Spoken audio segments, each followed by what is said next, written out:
Ritual yang gagal membuat arwah pesugihan menagih tumbal, dan nama Sari sudah tertulis dalam perjanjiannya. Selamat datang di Ilmu Hitam. Namaku Sari. Sudah setahun ini aku hidup sendiri setelah suamiku Arif meninggal karena kecelakaan di jalan lintas desa. Hidup terasa hampa. Rumah ini terlalu sunyi. Dan setiap malam aku masih bisa mendengar bunyi sandal Arif di teras belakang. Kadang aku menyiapkan kopi 2 gelas seperti dulu. Seolah dia masih ada. Tapi pagi datang. Dan yang tersisa hanya cangkir kosong dan udara dingin. Lalu datanglah Bayu, pria yang katanya baru pindah dari kota. Awalnya dia sering datang ke warungku. Tutur katanya halus, gayanya sopan. Dan dari caranya menatap, aku bisa merasakan ketulusan. Atau mungkin aku hanya ingin percaya bahwa ada seseorang yang bisa menambal sepi ini. Bayu tak banyak bicara soal masa lalunya. Yang aku tahu, dia mengaku pernah bekerja di proyek besar dan sekarang membuka usaha di desa sebelah. Dalam waktu singkat, dia dikenal warga karena dermawan dan ringan tangan. Aku tak menolak saat dia melamarku. Meski baru 2 bulan kami saling mengenal. Orang-orang bilang aku terlalu cepat. Tapi siapa yang mau hidup terus dalam kesendirian? Hari pernikahan kami digelar sederhana di rumahku. Langit mendung tapi tak sampai hujan.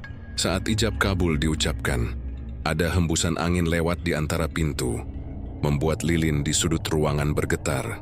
Ibuku yang duduk di sampingku sempat berbisik, "Angin itu pertanda, Sari. Arwah orang yang mencintaimu datang menyaksikan." Aku hanya tersenyum meski jantungku berdebar tak karuan.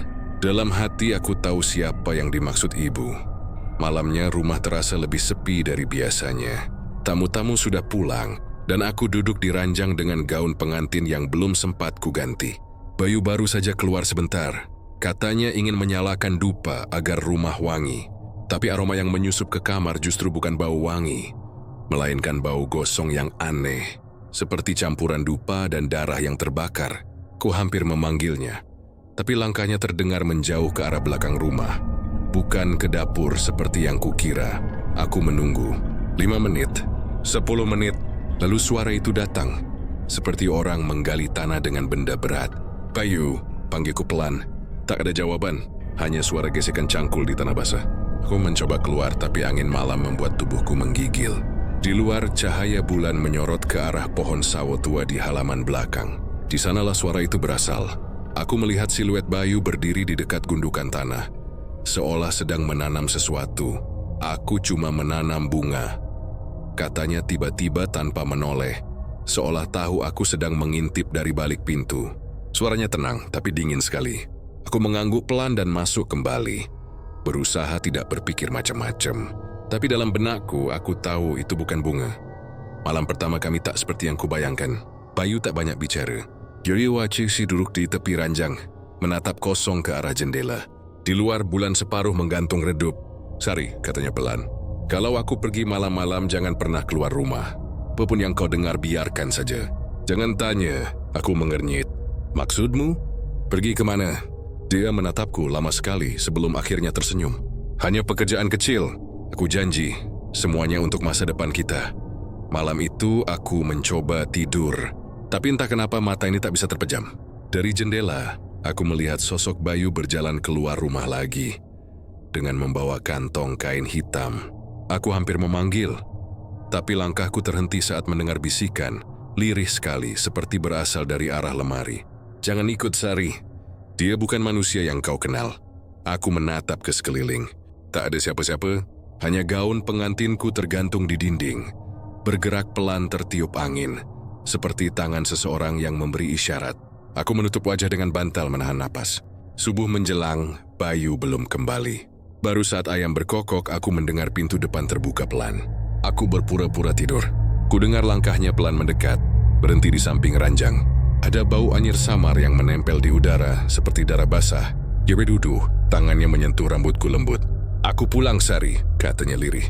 "Mulai besok, kita akan hidup berkecukupan." Pagi itu, kulihat ia tersenyum sambil menatap halaman belakang. Di sana, tanah di bawah pohon sawo terlihat baru digali. Tanahnya masih lembek dan hitam. Aku ingin bertanya, tapi urung. Mungkin aku takut dengan jawabannya. Beberapa hari kemudian, perubahan itu mulai terasa. Bayu tiba-tiba punya mobil baru. Beberapa pekerja datang membawa bahan bangunan. Dan ia mulai membangun gudang besar di sebelah rumah. Bisnis baru, katanya singkat. Tapi tiap malam, aku tetap mendengar langkahnya keluar rumah menjelang tengah malam. Lalu kembali saat azan subuh berkumandang. Suatu kali aku mencoba mengintip dari jendela. Dan kulihat dia sedang berbicara dengan seorang perempuan tua, berambut putih di bawah cahaya lampu minyak. Perempuan itu memberi sesuatu yang dibungkus kain kuning. Dari kejauhan aku bisa mendengar gumaman mantra yang membuat bulu kudukku berdiri. Aku tak tahu sejak kapan aku mulai merasa asing dengan suamiku sendiri. Rumah yang dulu penuh tawa kini dipenuhi aroma dupa dan bayangan. Dan setiap kali aku memandangi wajah Bayu di pagi hari, matanya tampak semakin gelap, seolah ada sesuatu yang bersembunyi di balik sana. Entah kenapa, sejak malam pernikahan itu, aku tak pernah lagi bermimpi tentang masa depan. Hanya bayangan wajah Arif yang berdiri di bawah pohon sawo, menatapku tanpa senyum. Setiap kali aku memejamkan mata, aku mendengar suaranya berbisik pelan. "Kenapa kau menikah dengannya, Sari? Kenapa kau biarkan aku dikubur 2 kali?" Sudah 2 minggu sejak aku pindah ke rumah besar milik Bayu ini. Rumah yang katanya warisan keluarga dari kakeknya di Blora. Letaknya agak jauh dari jalan utama, diapit kebun bambu dan ladang kosong. Dari luar tampak megah, tapi begitu melangkah ke dalam, udara di sana seperti berhenti, pengap, lembab dan dingin meski siang hari. Setiap malam aku merasa rumah ini hidup. Dindingnya seperti bernafas memantulkan suara-suara yang tak seharusnya ada. Kadang terdengar langkah kaki dari arah loteng, padahal tak ada siapa pun yang naik ke sana. Kadang terdengar suara perempuan menangis di kamar mandi, tapi saat kuperiksa, hanya air kran yang menetes pelan, seperti darah menetes di lantai batu. Bayu selalu punya alasan untuk setiap hal yang kuulang-ulang tanyakan. Itu tikus, Sari. Rumah besar pasti banyak suara. Tangisan itu cuma angin lewat dari celah ventilasi. Jangan terlalu dipikir, nanti kau malah sakit. Ia selalu berkata begitu, tapi tiap kali ia bicara, tatapan matanya tak pernah menatapku langsung, seolah ia sedang melihat sesuatu di belakangku. Malam ketiga aku tinggal di sana, aku terbangun karena mendengar pintu lemari kamar berderit. Saat kubuka mata, kulihat pintu itu bergerak pelan, seperti diayun oleh tangan yang tak terlihat. Ku memanggil nama Bayu, tapi tak ada jawaban. Suara langkahnya justru terdengar dari halaman belakang. Padahal jam sudah lewat tengah malam. Aku mencoba bangkit, tapi udara kamar terasa berat. Bau dupa samar menempel di udara, bercampur dengan bau amis seperti darah. Dari celah pintu, kulihat sinar remang dari ruang tengah. Ada bayangan perempuan berjalan perlahan. Rambutnya panjang menutupi wajah, mengenakan kain putih yang menyeret di lantai. Aku menahan napas, tubuhku membeku. Bayangan itu berhenti tepat di depan pintu kamar, lalu menunduk seperti mendengarkan sesuatu. Kapan aku menutup mata dan membuka kembali, bayangan itu sudah hilang. Hanya terdengar bisikan lirih dari arah lemari. Jangan tidur di ranjang itu, dia belum pergi. Paginya aku menceritakan semua pada Bayu. Ia diam lama, lalu tersenyum samar. "Kalau kau ingin, kita bisa panggil orang pintar untuk menenangkan rumah ini," katanya. Aku mengangguk lega, tapi dalam hati merasa aneh. Karena malam harinya, justru Bayu membawa perempuan tua berpakaian hitam ke ruang bawah rumah. Aku tahu karena kulihat sendiri dari tangga belakang. Mereka membawa ayam hitam, kendi tanah dan seikat bunga kenanga. Perempuan itu berwajah pucat dan matanya kosong. Dari caranya berbicara, aku tahu itu bukan orang biasa. Semenjak malam itu rumah semakin aneh. Di kamar depan setiap subuh selalu tercium bau daging mentah. Dari loteng terdengar suara sesuatu menyeret rantai. Kadang aku mendengar suara Bayu berbicara sendiri dalam bahasa yang tak ku mengerti, seperti sedang bernegosiasi dengan sesuatu. Pernah suatu malam aku menjerit karena melihat seseorang berdiri di depan cermin. Bukan bayanganku, tapi perempuan dengan luka besar di leher, tersenyum tanpa suara.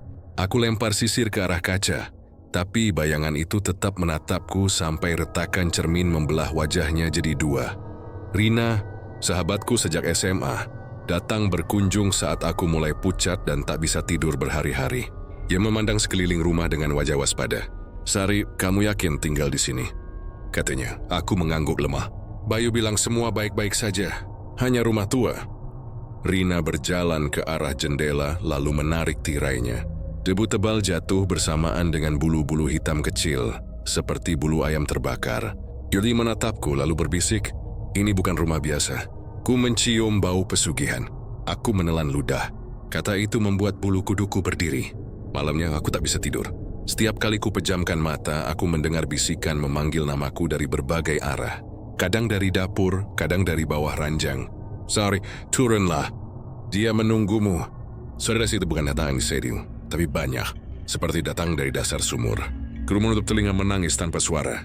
Dan di antara bisikan-bisikan itu ada satu suara yang paling jelas. Suara Arif, lembut lirih tapi penuh getir. "Pergilah dari rumah itu, Sari. Sebelum kau jadi pengganti." Aku bangun dengan tubuh gemetar. Keringat dingin menempel di leher.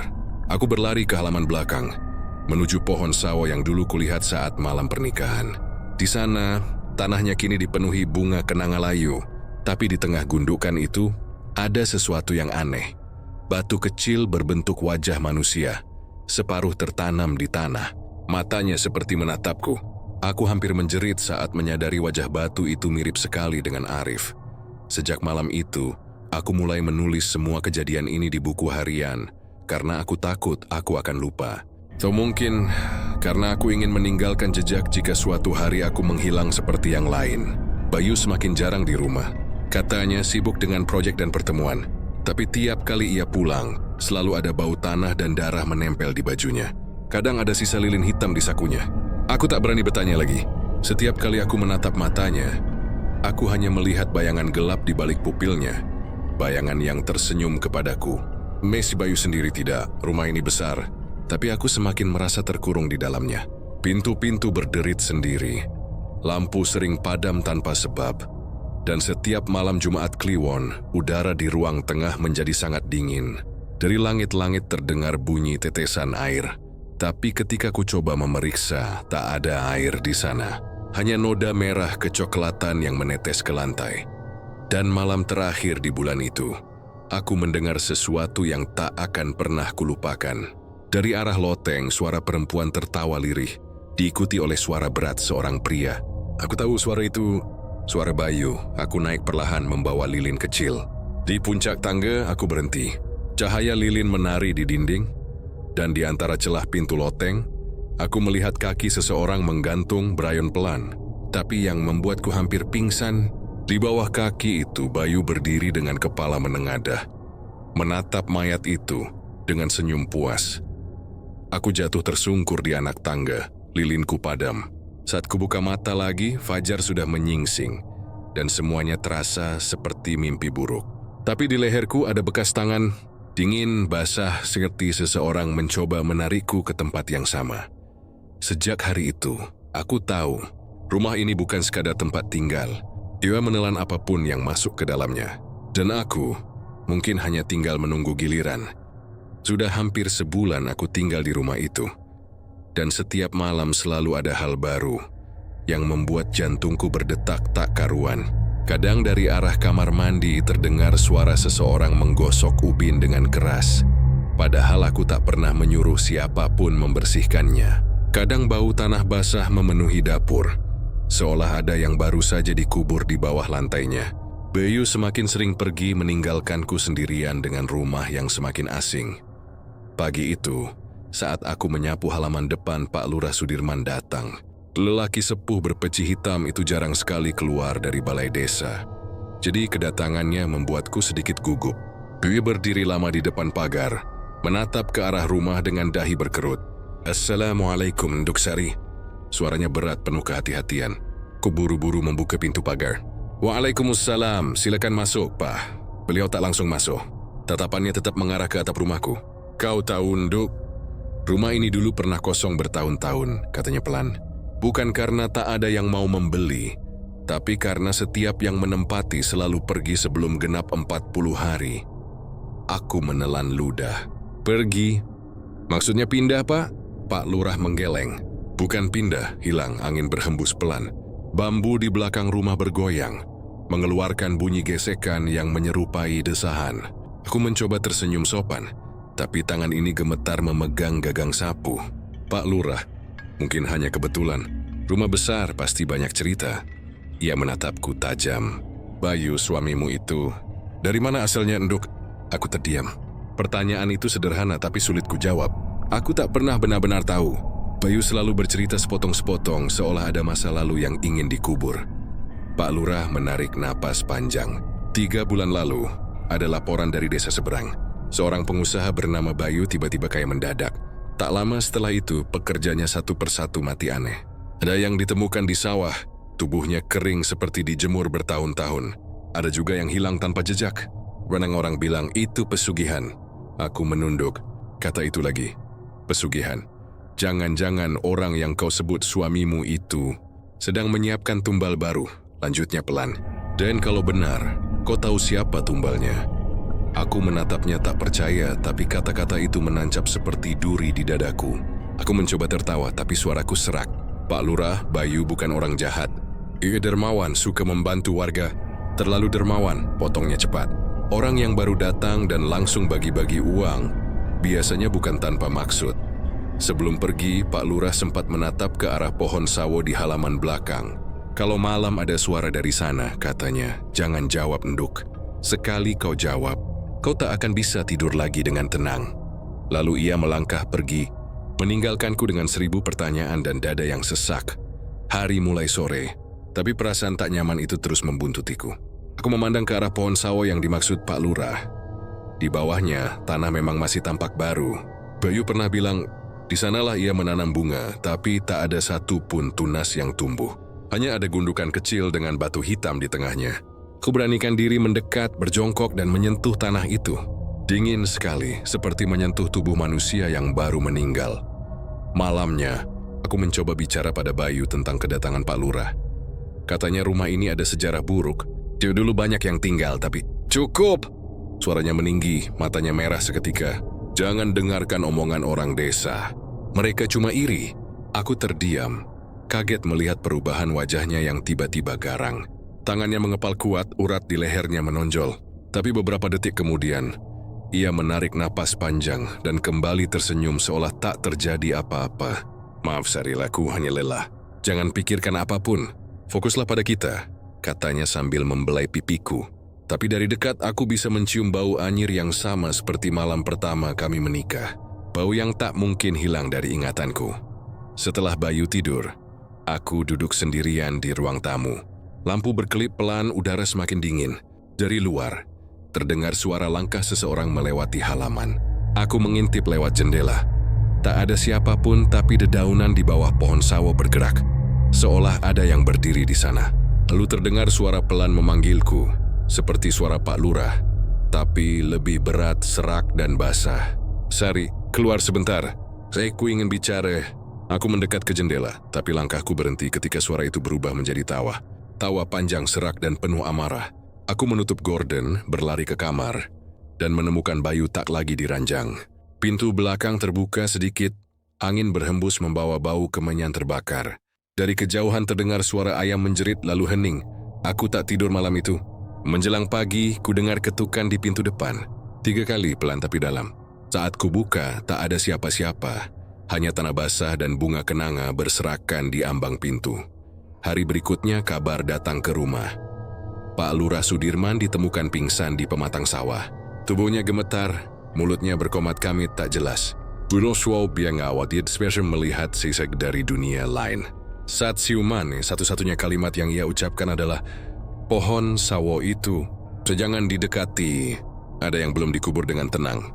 Sejak saat itu aku mulai percaya bahwa rumah ini bukan sekadar tempat tinggal. Dia menyimpan rahasia yang menolak untuk dilupakan. Dan rahasia itu kini menatapku dari balik pohon sawo, menunggu waktu untuk bicara. Sejak Pak Lurah ditemukan tak sadarkan diri, suasana di rumah semakin ganjil. Bayu lebih sering keluar malam.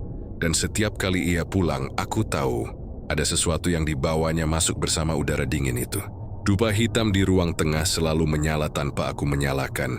Bunga kenanga segar selalu terganti tiap pagi, meski aku tak pernah membelinya. Dan suara-suara dari arah belakang rumah semakin jelas.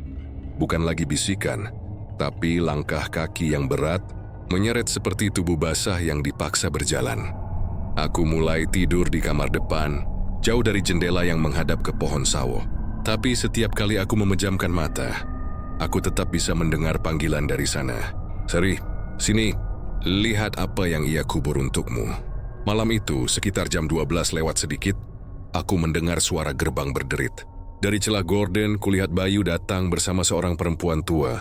Tubuhnya bungkuk, rambutnya panjang beruban, dan matanya memantulkan cahaya aneh di bawah sinar lampu minyak. Bayu menggandeng tangannya dengan sopan, sesuatu yang jarang ia lakukan. Mereka masuk tanpa bicara. Perempuan itu membawa buntalan kain merah dan kendi tanah. Dari jarak jauh, aku bisa mencium baunya. Campuran kemenyan, darah ayam, dan tanah kubur. Aku bersembunyi di balik pintu kamar, mengintip dari celah kecil. Bayu dan perempuan itu berjalan ke ruang bawah tanah. Ruang yang dulu ia bilang tempat penyimpanan barang lama. Tapi sejak aku tinggal di sini, pintu ke ruang itu selalu terkunci. Kini pintu itu terbuka, dan udara dingin keluar seperti napas dari perut bumi. Aku mendengar suara mereka. Pertama hanya gumaman, lalu berubah menjadi mantra dalam bahasa yang tak kupahami. Bayu menyalakan lilin hitam. Perempuan itu mulai menabur bunga kenanga di lantai. Lalu terdengar suara ayam berkokok. Bukan kokok biasa, tapi seperti jeritan pendek yang terhenti mendadak.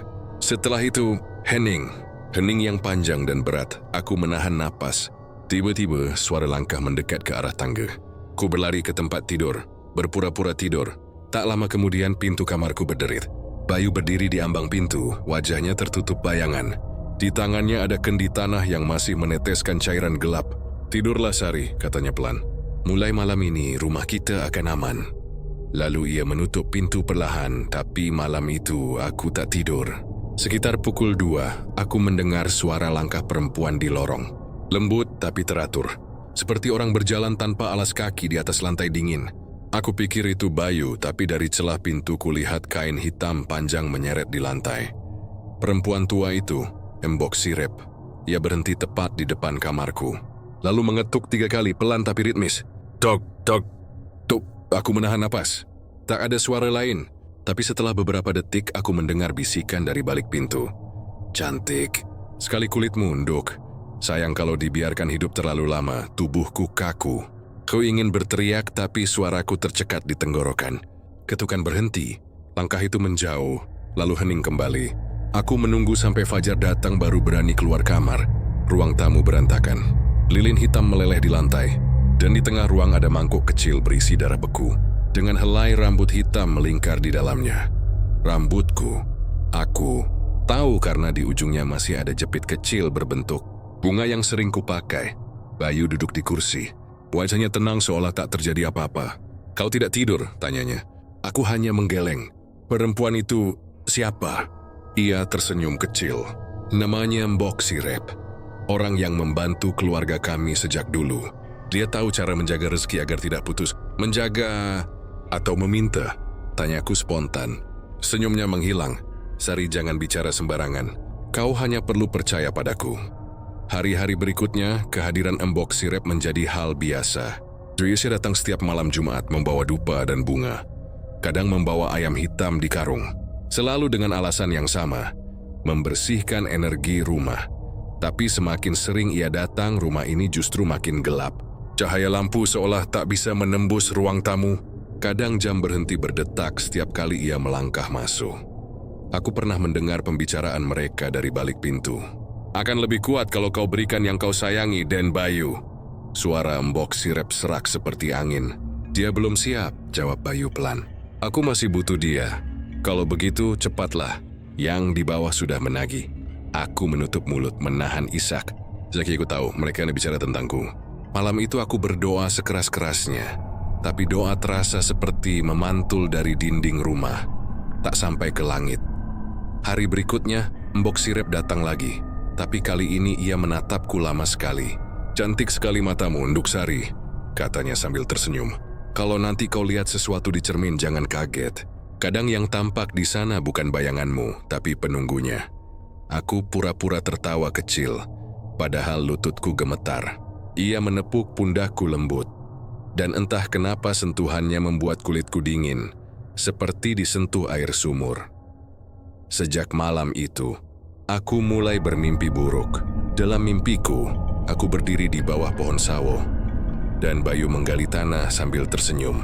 Embok Sirep berdiri di belakangnya menatapku tanpa mata. Di dalam lubang itu kulihat kain kafan, dan di atasnya ada wajahku sendiri. Setiap kali aku terbangun, aku merasakan tanah di ujung kakiku basah, seolah aku baru saja keluar dari kubur.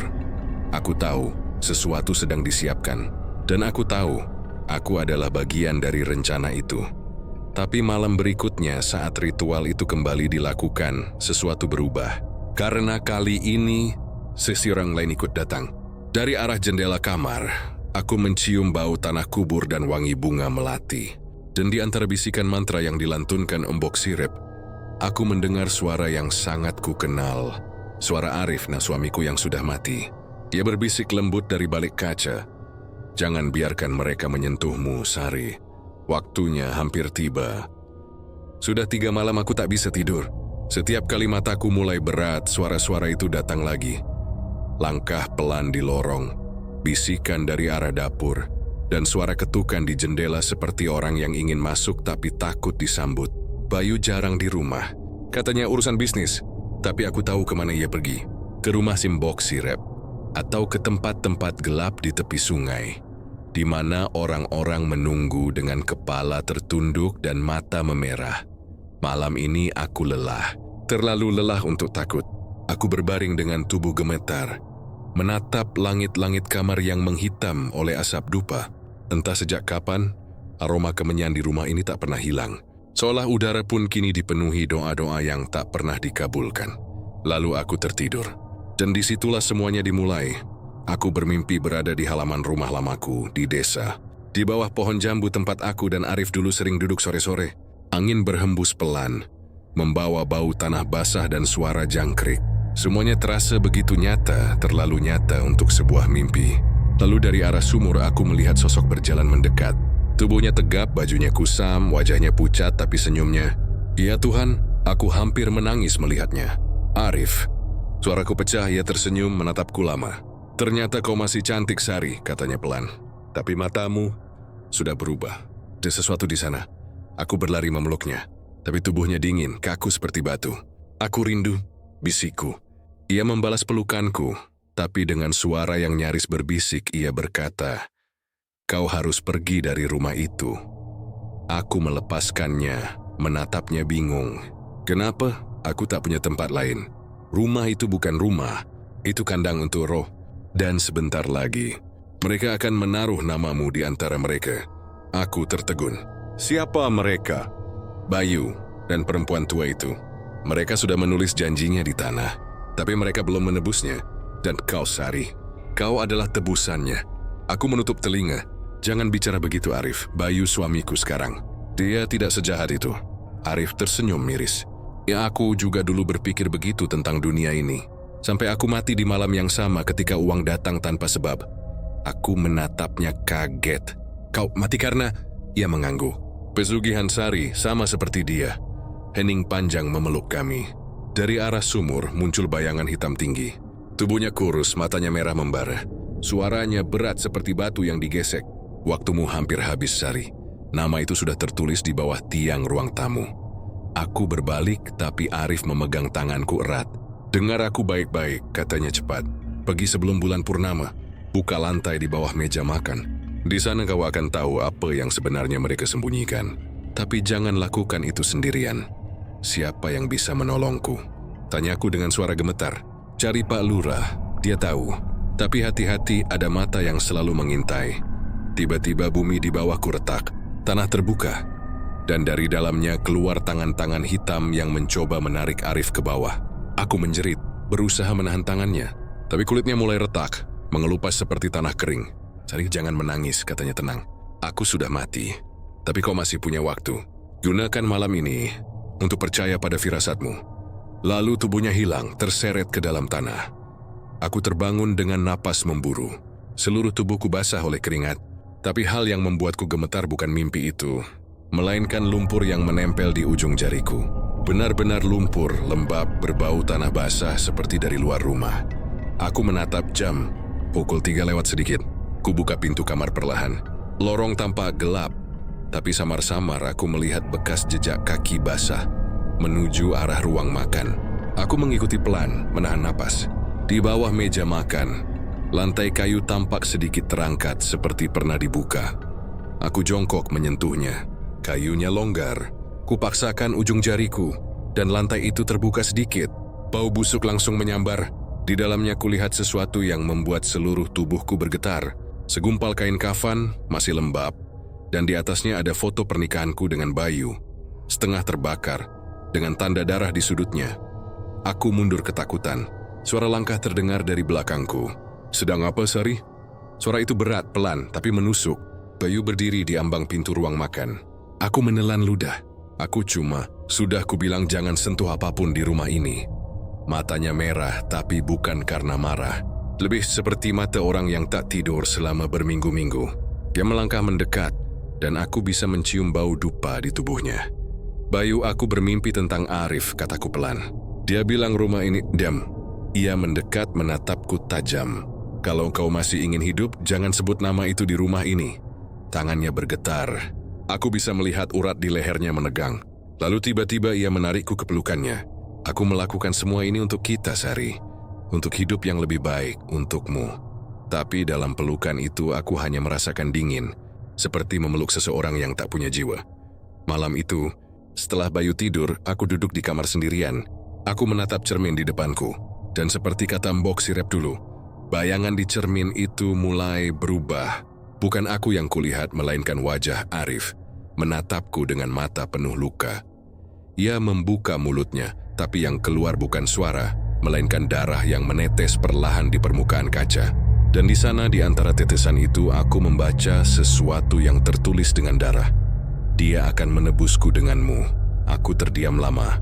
Untuk pertama kalinya sejak pindah ke rumah itu, aku mulai benar-benar percaya bahwa cinta bisa dibunuh oleh ambisi. Dan aku tahu, aku sedang tidur di ranjang milik setan yang memakai wajah manusia. Setelah malam mimpi itu, aku tak pernah benar-benar tenang lagi. Setiap suara, setiap bayangan, setiap hembusan angin terasa seperti peringatan. Aku tahu ada sesuatu yang disembunyikan di rumah ini. Sesuatu yang lebih tua dari kutukan, lebih kejam dari sekadar ambisi manusia. Bayu semakin jarang bicara. Ia pergi pagi, pulang tengah malam, kadang membawa sesajen dan kendi tanah yang dikunci di lemari. Sementara Mbok Sirep datang lebih sering. Dan setiap kali ia datang, udara di rumah terasa seperti membeku. Aku butuh seseorang untuk berbicara, seseorang yang bisa percaya padaku. Dan orang itu datang secara tak terduga. Rina, adik sepupuku dari kota. Dia datang sore itu tanpa kabar. Katanya ingin menjengukku karena mendengar kabar aku jarang keluar rumah. Rina masih muda, ceria, dan berani. Senyumnya lepas tapi matanya tajam. Ia bisa membaca sesuatu yang tak terucap. Begitu masuk, ia langsung berkata, "Kak, rumahmu dingin sekali. Seperti bukan rumah tapi tempat orang nunggu mati." Aku tertawa hambar. Mungkin karena terlalu besar. Rina hanya mengangguk, tapi aku tahu dia memperhatikan setiap sudut ruangan, terutama dupa di pojokan dan kendi hitam di atas lemari. Malamnya kami duduk di dapur. Aku bercerita, tidak semua, tapi cukup untuk membuat Rina tahu ada yang salah. Tentang mimpi-mimpi, tentang Bayu, tentang perempuan tua itu. Rina menatapku serius. "Kak, aku pernah dengar nama Mbok Sirep. Dia itu bukan orang biasa. Katanya dia bisa panggil makhluk dari dalam tanah buat jaga pesugihan. Tapi yang dia jaga jarang kembali dengan utuh." Aku menelan ludah. "Utuh?" Rina menatapku dalam. Kadang yang tersisa cuma jasadnya. Jiwanya entah di mana. Kami berdua terdiam. Lalu Rina berdiri, mengambil senter dan berkata, "Aku mau lihat sendiri." Kalau mimpi itu bilang ada sesuatu di bawah meja makan, berarti itu bukan cuma bunga atau dupa. Aku ingin melarang, tapi rasa ingin tahu, dan ketakutanku bercampur jadi satu. Kami berjalan pelan ke ruang makan. Rumah sunyi, hanya suara detik jam yang terdengar pelan. Rina membuka lantai kayu di bawah meja dengan hati-hati. Dua busuk segera menyambar, lebih tajam dari malam sebelumnya. Dengan tangan gemetar, ia menyorotkan senter ke lubang itu. Awalnya hanya tanah dan potongan bunga kenanga.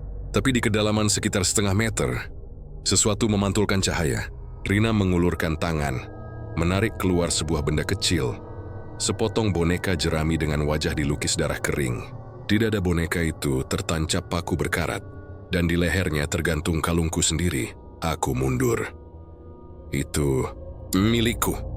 Rina memeriksa boneka itu, lalu berbisik.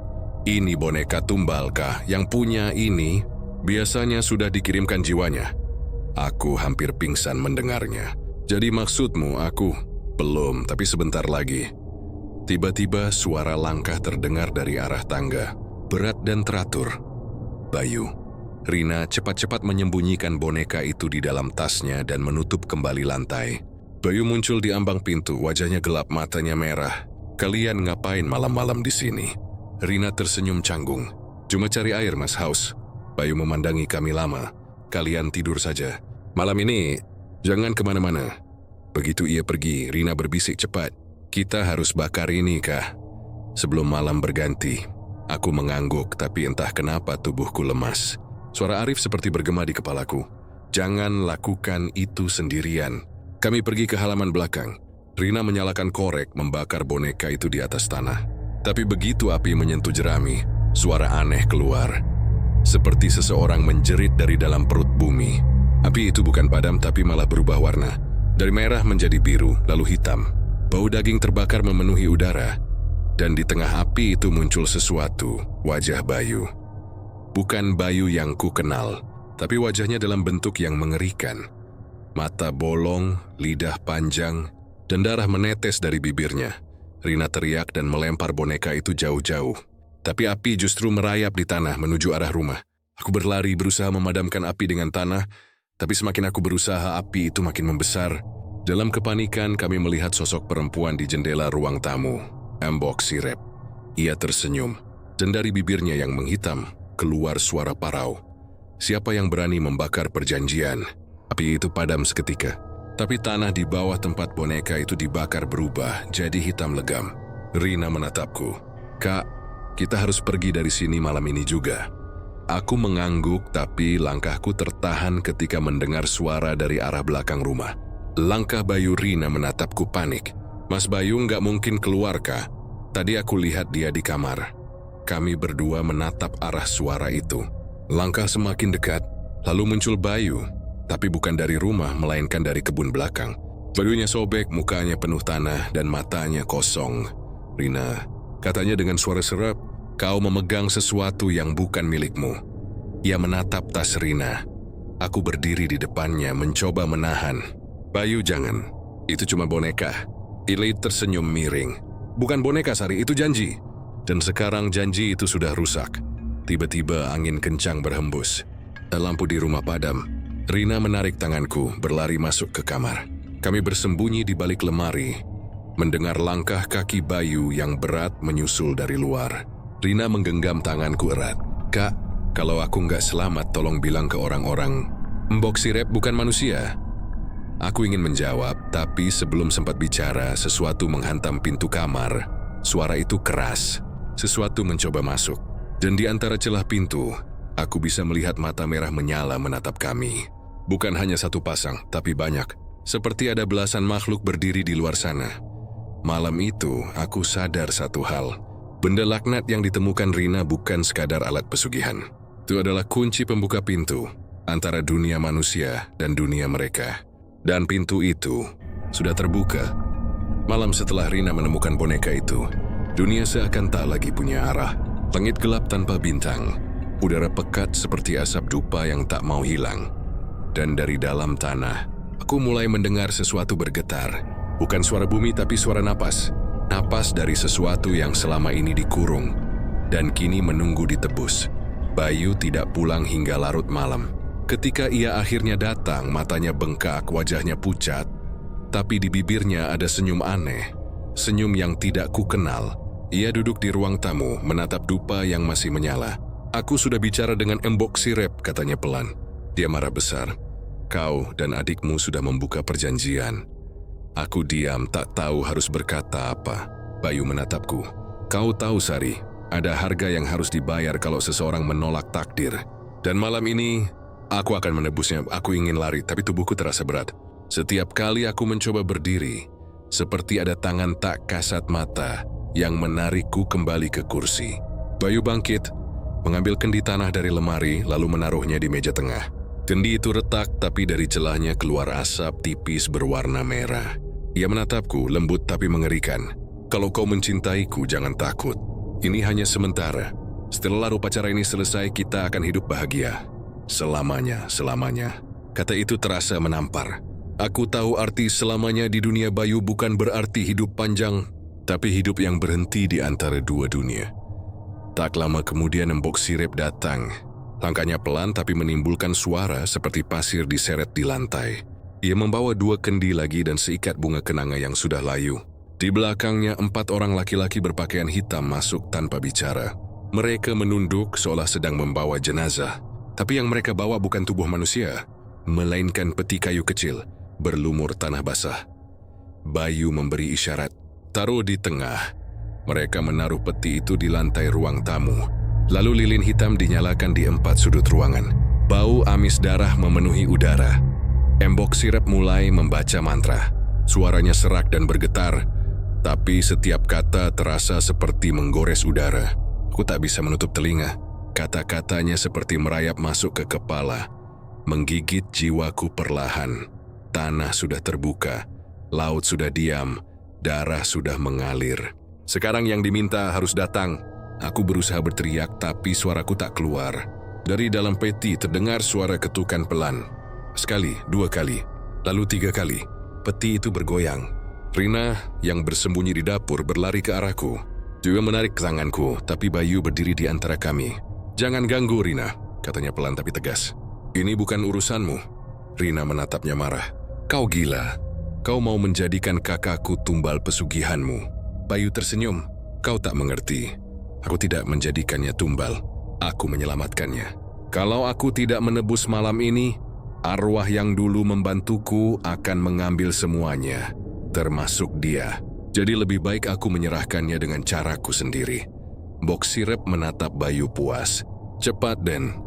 Teteskan darahmu di kendi." Bayu mengiris tangannya dengan pisau kecil dan meneteskan darah ke kendi yang mengeluarkan asap merah itu. Asap berubah jadi bentuk wajah Arif. Aku terdiam. Tubuhku gemeter. Arif menatapku dari dalam asap, matanya kosong tapi basah. "Dia berbohong, Sari," bisiknya. "Yang ditebus bukan aku tapi dia." Tubuhnya sudah tak bisa menampung jiwanya sendiri. Bayu tampak gelisah. "Diam, jangan dengarkan dia." Ia berlutut, menenggelamkan tangannya ke dalam kendi. Tubuhnya gemetar hebat lalu mulai berubah. Kulitnya membiru. Urat-urat di wajahnya timbul seperti akar pohon. Embok Sirip tertawa pelan seperti menikmati penderitaan itu. Sebentar lagi selesai. Hanya perlu satu hal, darah perempuan yang ia cintai. Aku tahu apa maksudnya. Ku berlari menarik Rina berusaha keluar dari rumah. Tapi pintu depan terkunci. Bukan dengan gembok, melainkan dengan sesuatu yang tak terlihat. Seperti dinding udara yang padat. Embok Sirip berdiri di tengah ruangan. Matanya hitam seluruhnya. "Tidak ada yang keluar sampai roh itu kenyang," katanya. Rina berteriak, mengambil kendi dan melemparkannya ke lantai. "Kian dipejah." Tapi dari dalamnya keluar tangan hitam panjang yang menampar wajahnya hingga terhempas ke dinding. Aku menjerit, mencoba menariknya, tapi tangan itu berbalik padaku. Dingin lembek berbau busuk, ia menyentuh pipiku, dan di sekejap aku melihat sesuatu. Ratusan wajah, semua perempuan, semua menangis di dalam kegelapan. Suara Arif datang lagi. "Kai, Sari, dengarkan aku. Tutup mata, jangan lihat mereka. Cari cermin." Aku mencari dengan panik, lalu menemukan kaca kecil di dinding ruang tamu. Dalam pantulan kaca, aku melihat Bayu berdiri di tengah lingkaran darah. Tapi bayangan di cermin bukan Bayu, melainkan makhluk hitam tinggi dengan kepala menjulur seperti ular. Dan tubuhnya meneteskan darah hitam. Aku menjerit. Bayu menoleh ke arahku, suaranya parau. "Kau lihat sekarang, Sari. Inilah wajah rezeki yang kubayar. Aku hanya butuh kau, agar semuanya seimbang." Aku berlari, tapi Embok Sirip menghadang. Dia tertawa pelan, lalu menusukkan jarinya ke dadaku. "Sudah terlambat, Endo. Darahmu sudah dipilih." Tubuhku lemas. Dunia terasa berputar. Aku melihat Rina berusaha berdiri. Lalu dengan kekuatan terakhirnya, ia mengambil pisau ritual dari lantai dan menusukkannya ke kendi terakhir. Jeritan keras menggema, lilin padam serentak. Dalam kegelapan sesuatu seperti kabut tebal merayap keluar dari peti. Suara perempuan menangis terdengar bersaut-sautan. Dan di tengah kekacauan itu, aku melihat bayangan Arif menahan Bayu yang mencoba melarikan diri. Suara Arif bergetar, "Kau mau abadi di dunia yang tak mengenal hidup, Bayu?" "Silakan, tapi dia tidak akan ikut." Bayu menjerit lalu tubuhnya ditarik masuk ke dalam tanah. Jeritannya panjang, memecah malam, sebelum akhirnya hening. Ketika aku sadar rumah itu sudah sunyi. Embok sirep hilang, Rina pingsan di sampingku, dan di tempat peti tadi berada, hanya tersisa tanah basah yang berdenyut pelan, seolah masih hidup. Aku menangis. Tak tahu apakah harus bersyukur atau takut. Arif muncul sekali lagi samar di balik jendela. Belum selesai, Sari. Setiap tumbal meninggalkan jejak, dan jejak itu akan menuntut darahnya kembali. Ia tersenyum sendu lalu menghilang bersama angin. Sejak malam ritual itu gagal. Rumah besar yang dulu tampak megah kini berubah jadi tempat yang menyesakkan dada. Udara di dalamnya tak lagi hangat. Dingin, lembab, dan bau anyir darah masih samar terasa di sela-sela dinding kayu yang mulai retak. Bayu tidak pernah bicara lagi setelah kejadian itu. Ia lebih sering duduk di ruang tamu, menatap kosong ke arah pintu sumur belakang. Matanya merah, pandangannya liar, seolah sedang berbicara dengan sesuatu yang tak terlihat. Kadang bibirnya bergerak pelan, menggumamkan mantra yang tak bisa kupahami. Aku mencoba menjauh, tapi setiap kali melangkah keluar rumah, tubuhku terasa berat, seperti ada tangan-tangan tak kasat mata yang menahan langkahku. Dan setiap malam aku mendengar suara rintihan dari bawah lantai kamar. Suara yang lirih tapi jelas. "Bayar, janji belum lunas." Aku tak tahu siapa yang berbicara, tapi aku tahu itu bukan manusia. Malam ketiga setelah ritual gagal, hujan turun deras. Petir menyambar mengguncang jendela, dan Bayu berdiri di depan sumur belakang. Ia menatap air yang beriak, lalu menjerit marah ke langit. "Aku sudah kasih tumbal. Aku sudah lakukan semua perintahmu. Kenapa kau ambil kembali hartaku?" Ku mematung di balik pintu, menggigil melihat wajahnya. Rambutnya acak-acakan, pakaiannya basah kuyup, dan dari ujung jarinya keluar darah seperti tinta yang menetes ke tanah. Tiba-tiba angin berputar. Suara tawa perempuan tua menggema, serak dan panjang. Lalu muncul sosok embok sirep dari balik pepohonan. Tubuhnya gosong di beberapa bagian, kulitnya terkelupas, tapi matanya masih hidup berwarna merah menyala. "Janji harus ditepati, Bayu. Kau gagal memberi tumbal, jadi sekarang giliranmu." Bayu mundur, tapi tanah di bawah kakinya retak. Dari celahnya muncul tangan-tangan hitam berlumur lumpur, menariknya ke bawah. Aku menjerit berlari ke arah sumur, tapi entah kenapa, tubuhku terpaku di tempat. Mataku hanya bisa menyaksikan suamiku ditelan bumi hidup-hidup, sambil menjerit memanggil namaku. "Sari, tolong aku." "Sari." Suara itu bergema, lalu hilang. Dan saat aku menatap ke arah sumur, hanya terlihat air yang berputar, merah pekat seperti darah segar. Setelah itu, rumah ini benar-benar berubah. Bau bangkai memenuhi setiap ruangan. Cermin-cermin di dinding mulai berembun. Dan di dalam pantulannya, aku sering melihat Bayu berdiri di belakangku, tersenyum dengan wajah penuh luka. Ia marksi tanpa suara, tapi aku tahu apa yang ia katakan. "Kau seharusnya jadi milikku." Di dunia dan di bawah sana, kadang aku mendengar langkah kakinya di koridor, suara napasnya di telingaku ketika aku mencoba tidur. Dan setiap malam Jumat Kliwon, bayangan embok sirep muncul di pojok kamar, membawa kendi berisi darah dan memercikkannya ke arahku. "Dia milik pesugihan, bukan manusia lagi," katanya sambil tertawa. Aku mencoba kabur dari rumah itu. Rina datang membantuku membawa seorang ustaz untuk menolong. Tapi begitu ustaz itu menginjakkan kaki di halaman, ia langsung muntah darah dan jatuh pingsan. Rina berteriak histeris dan menarikku keluar, tapi pintu depan terkunci rapat. Tiba-tiba dari dinding keluar darah mengalir, membentuk tulisan, "Janjinya harus lunas." Rumah itu bergetar, lampu pecah satu persatu.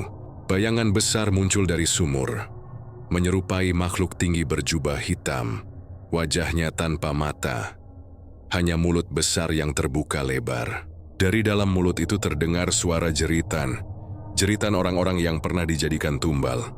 Lalu, dari dasar sumur, Bayu muncul, Tubuhnya sudah busuk, kulitnya terkelupas, tapi ia berjalan mendekat, menatapku. "Sari, ikut aku. Jangan lawan takdirmu." Aku menjerit mundur, tapi tangan Bayu meraih pergelangan tanganku. Dingin, lengket, dan bau busuk menyengat. Saat aku berusaha melepaskan diri, dari belakang embok sirep mendorongku, hingga tubuhku hampir jatuh ke dalam sumur. Tapi tepat saat itu, kilat menyambar pohon sawo di belakang rumah. Pohon tempat Bayu dulu menanam sesuatu. Api menjalar cepat ke arah sumur. Suara makhluk-makhluk gaib menjerit kepanasan. Dan rumah besar itu mulai runtuh. Rina menarikku keluar melalui jendela dapur. Dan kami berlari tanpa menoleh ke belakang. Dari kejauhan, aku menatap rumah itu terbakar habis.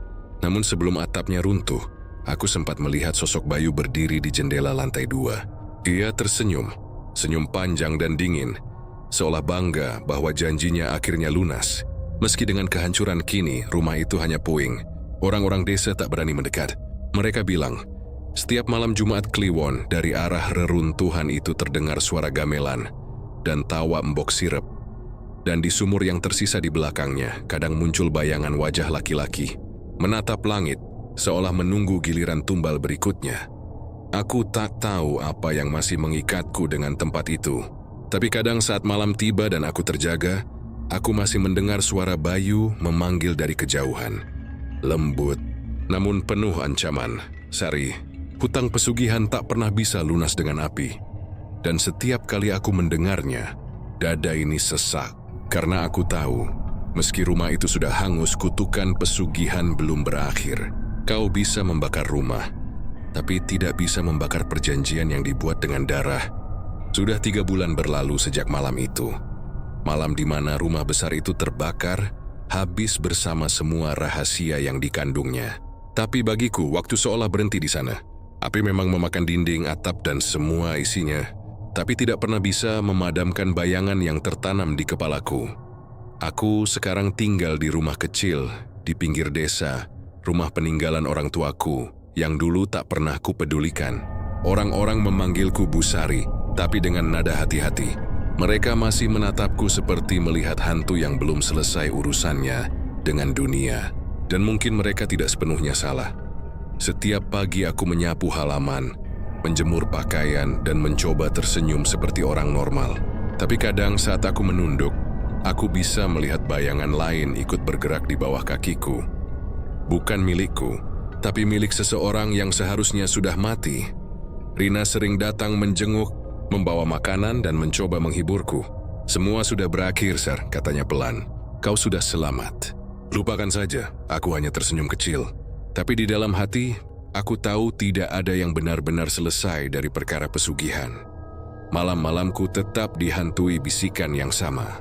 Kadang dari luar jendela, kadang dari dalam kepalaku sendiri. "Jangan tinggalkan aku, Sari." Suara itu lembut tapi dingin, suara Bayu. Aku tahu itu bukan halusinasi. Karena setiap kali suaranya terdengar, lampu kamar pasti berkelip, dan udara tiba-tiba menjadi berat. Suatu malam, aku terbangun karena suara ketukan dari arah sumur tua di belakang rumah. 3 kali. Pelan. Teratur. Aku mencoba menenangkan diri, tapi rasa penasaran selalu lebih kuat dari rasa takut. Aku mengambil senter dan keluar ke halaman. Angin malam menusuk kulit. Daun-daun pisang bergoyang pelan seperti seseorang sedang bersembunyi di baliknya. Saat aku mendekati sumur, aroma amis darah itu kembali. Aroma yang sama seperti malam ketika Bayu ditelan bumi. Aku menyorotkan cahaya ke dasar sumur, tapi yang terlihat hanya air hitam beriak pelan. Jauh, gelembung-gelembung kecil muncul di permukaannya. Dari dalamnya terdengar suara lirih. "Sari, kau di sini?" Tanganku gemetar. Senter hampir jatuh. Suara itu begitu nyata. Lalu dari dasar air, sesuatu muncul perlahan, seperti wajah. Kulitnya pucat, matanya kosong, dan bibirnya bergerak tanpa suara. Wajah itu, Bayu. Aku menjerit dan mundur, menabrak batu di belakangku. Tapi saat aku menatap lagi ke sumur, airnya sudah tenang, seolah tak pernah ada apa-apa. Hanya pantulan wajahku sendiri di permukaan air. Tapi yang membuatku hampir gila adalah, bayangan di belakang pantulan itu bukan bayangan tubuhku, melainkan seseorang berdiri memegang bahuku dari belakang. Setelah malam itu, aku tak pernah lagi tidur nyenyak. Kadang aku melihat Bayu berdiri di depan pintu rumah.